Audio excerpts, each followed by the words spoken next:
তুমি ভাগৰি পৰিছা নেকি? ব্যৰ্থতাক স্পৰ্শ কৰিয়ে তুমি অৱশ হৈ পৰিছা নেকি? এটা সপোন ভাঙি যোৱাৰ বাবে? নাই, তুমি ভাঙি পৰিব নোৱাৰা। তুমি আৰু সপোন দেখিব লাগিব।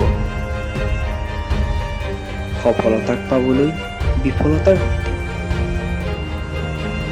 তুমি যুঁজ দিব পাৰিব লাগিব।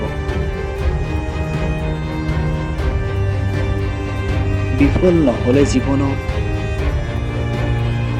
সফল হোৱাৰ জানো কিবা অৰ্থ আছে?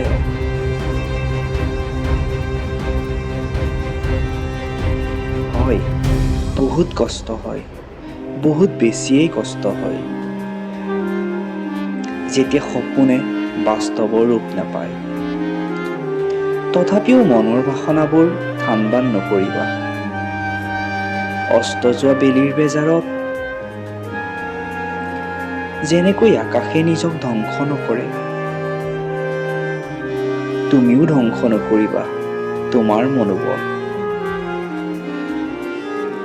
এটা সপোন ভাঙি যোৱাৰ পিছতো তুমি দেখিব লাগিব আৰু এটা নতুন সপোন। যি সপোনে আশাবোৰ পূৰ্ণ কৰি তোমাৰ জীৱনটোক সুন্দৰ কৰি তুলিব।